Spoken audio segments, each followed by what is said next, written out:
kabar anak-anak? Apa kabar anak-anak?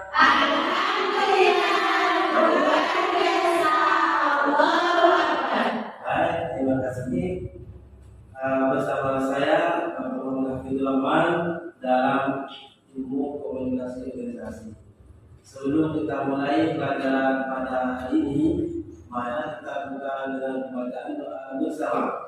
Bismillahirrahmanirrahim. Raditu billahi rabban wa bil islami dinan wa bi Muhammadin nabiyyan wa rasulan. Rabbi zidni ilman warzuqni fahman. Amin ya rabbal alamin.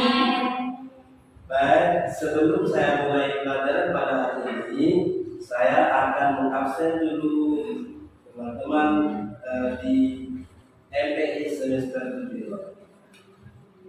Apa ada yang tidak hadir hari ini? Ada nama siapa? Saya dulu yang tidak hadir. Uswatul Hasanah kemana? Yang kedua siapa? Ini kemana? Ada acara. Yang ketiga siapa? Ada lagi? Baik, terima kasih. Sebelum kita mulai pelajaran, ada tujuan capaian pelajaran yang ingin Bapak sampaikan. Pertama, bahwa tujuan dari capaian pelajaran pada hari ini adalah beriman dan bertakwa kepada Allah. Yang kedua, yaitu moderasi beragama dalam berorganisasi dan juga berkomunikasi dengan orang lain.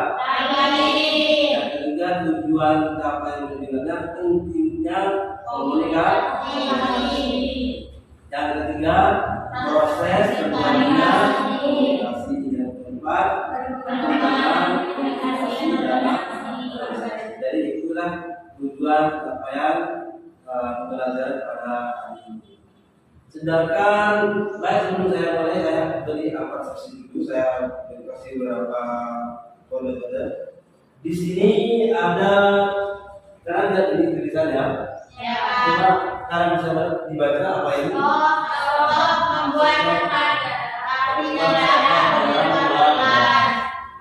Apakah ini termasuk dalam organisasi, dalam komunikasi? Iya. Terima kasih. Banyak sekali komunikasi yang kita temui di dalam dunia nyata kita. Kalian pernah menemukan seperti ini? Iya. Ini artinya apa? Sedang komunikasi. Kalian pernah menemukan seperti ini? Iya. Ini bunyinya apa? Kalian pernah menemukan lampu-lampu seperti ini? Iya. Apa? Dilarang berhenti. Kalian pernah menemukan lampu seperti ini? Iya. Adakah di antara kalian yang tahu arti dari gambar yang saya kasih tahu tadi? Iya. Apa artinya?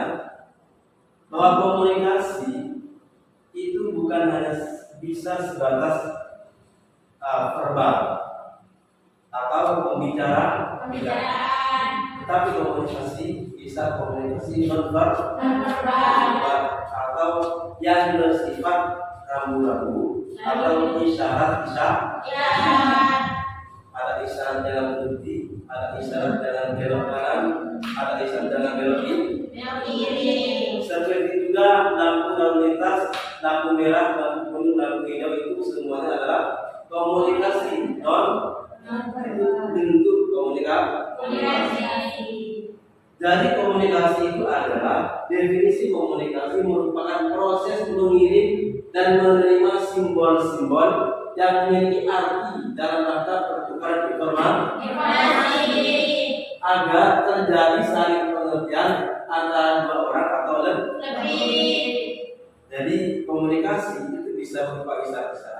Kalau anak zaman sekarang biasanya ada isyarat seperti ini. Apa itu artinya? Ada isyarat seperti ini. Yang berbeda. Ada isyarat seperti ini. Apa itu, Pak? Ada isyarat seperti ini.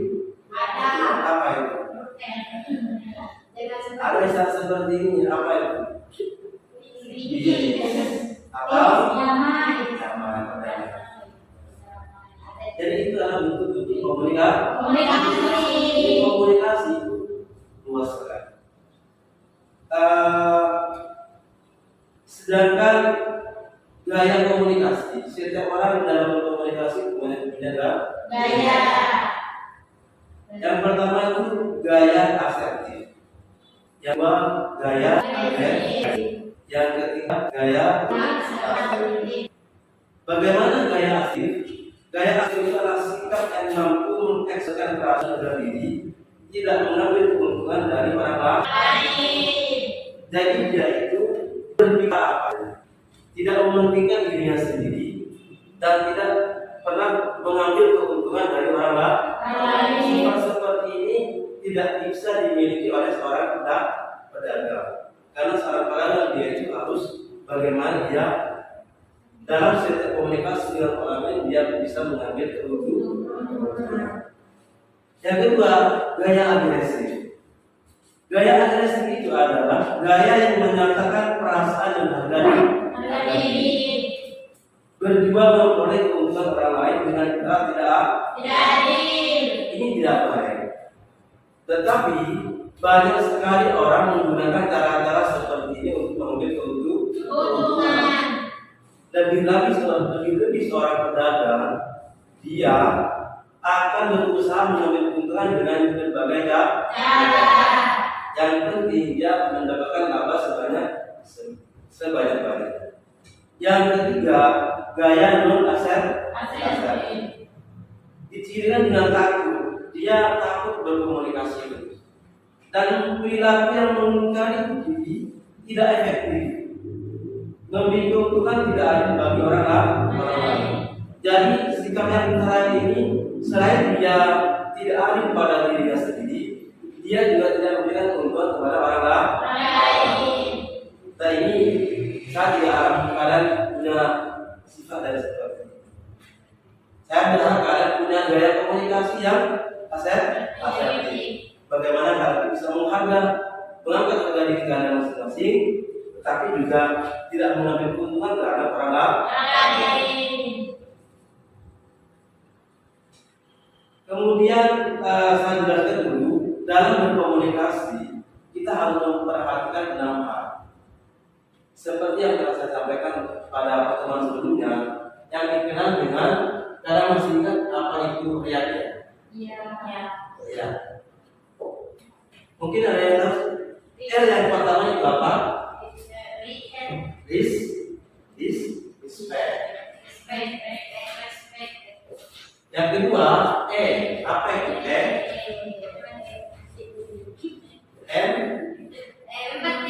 empati. Yang ketiga, apa itu audible. Yang keempat, lari. Yang kelima terakhir itu dari 5 hal yang diperhatikan dalam komunikasi harus wajib kita gunakan agar komunikasi kita dengan orang itu nyaman, agar komunikasi kita itu terjadi komunikasi yang disebut dengan gaya asertif. Yang pertama itu respect. Bagaimana komunikasi yang respect? Mungkin bisa berikan contoh apa komunikasi yang respect? Saling menyambut, Pak. Saling menyambut. Memperhatikan lawan. Kira-kira kalau kita berbicara dengan orang lain dan kemudian kita itu tidak menoleh kepada dia, apakah itu termasuk respect? Jadi respect itu adalah jalan bagaimana kita itu memperhatikan dalam komunikasi. Yang kedua itu empati. Apa itu empati? Empati adalah merasakan apa yang dirasakan orang lain, baik itu senang atau suka duka. Kalau simpati mungkin hanyalah kita merasakan kesedihan orang lain saja. Tapi kalau empati itu lebih luas dari orang lain. Jadi dalam berkomunikasi kita harus empati kepada orang lain atau lawan bicara kita. Yang ketiga, audible. Komunikasi kita harus audible, harus bisa didengar oleh orang lain.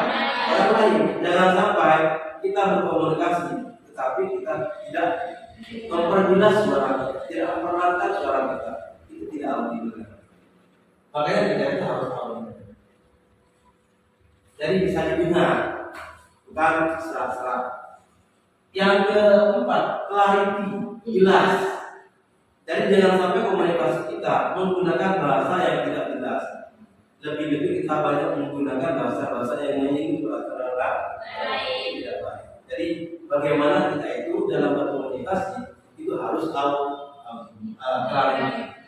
Yang terakhir itu harus punya perasaan humble. Apa humble? Rendah hati.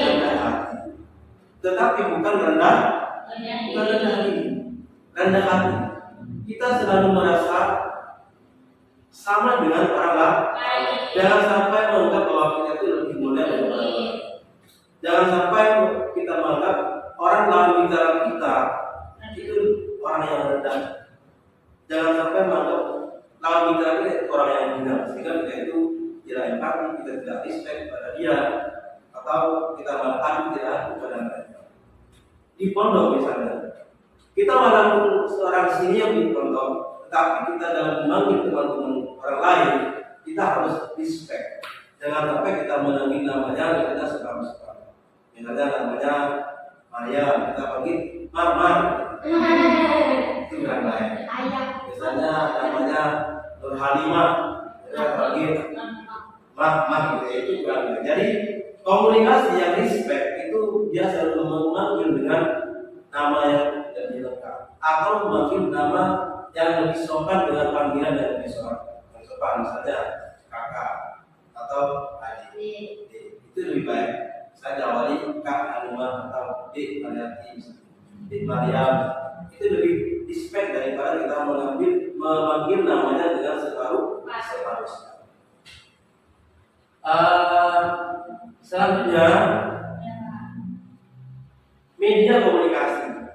Terdapat dua tipe utama dari media komunikasi.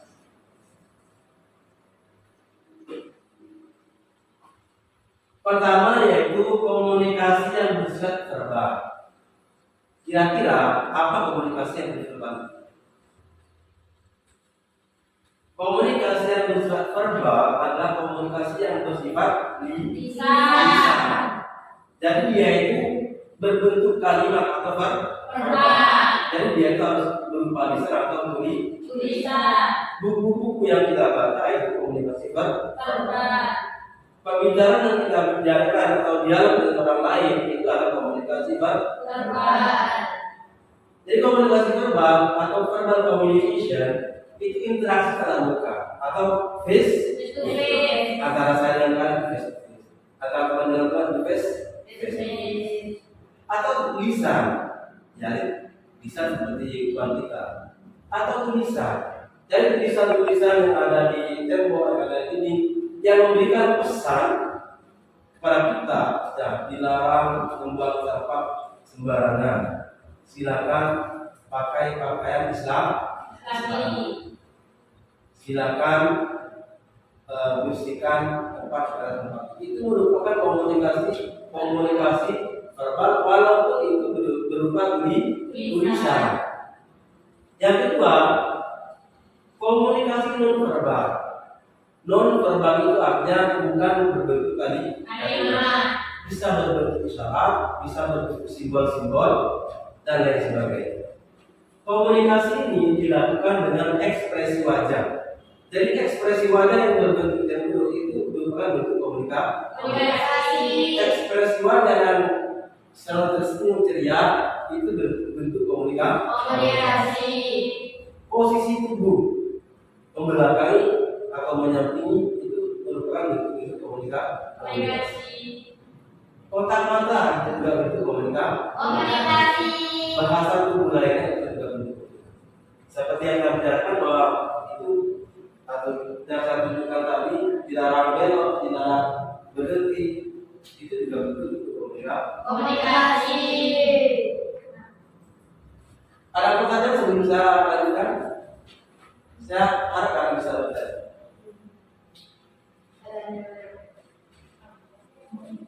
Tidak ada, Pak.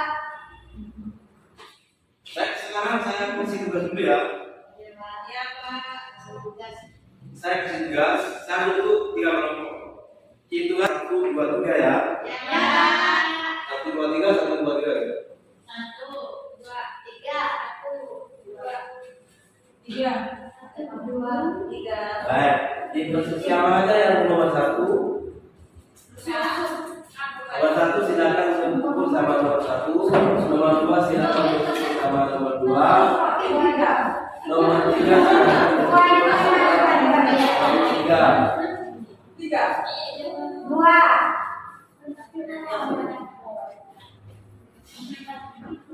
Baik.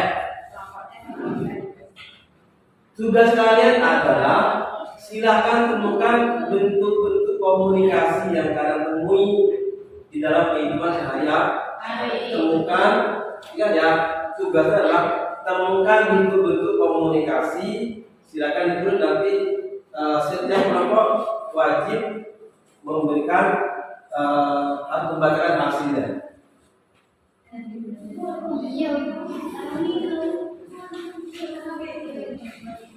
Silakan ditulis minimal 5 saja untuk komunikasi yang lain. Tulis bentuk-bentuk komunikasi.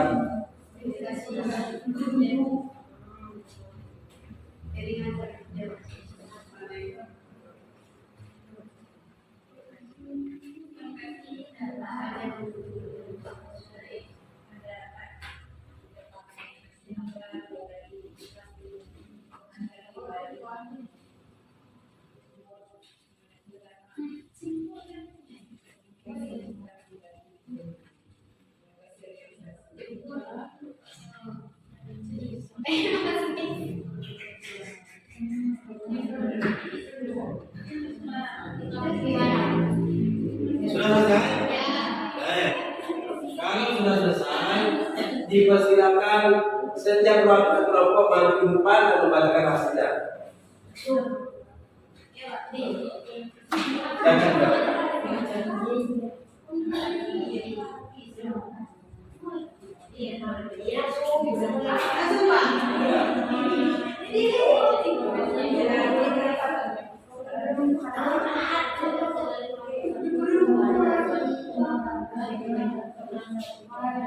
Silakan ke depan. Yang pentingnya ada.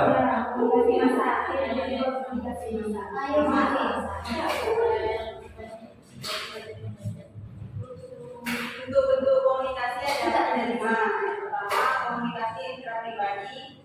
Kedua, komunikasi antar pribadi. Ketiga, komunikasi kelompok. Keempat, komunikasi organisasi. Yang terakhir, komunikasi massa. Terima kasih. Kelompok berikutnya, silakan.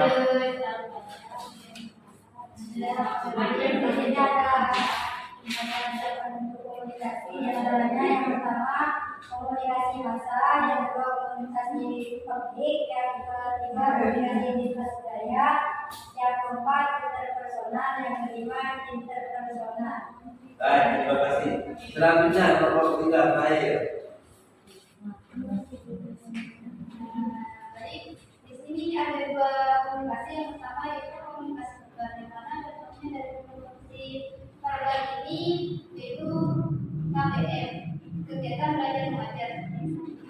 Selanjutnya kegiatan non verbal, yaitu seperti kontak mata, gerakan tangan, dan Terima kasih.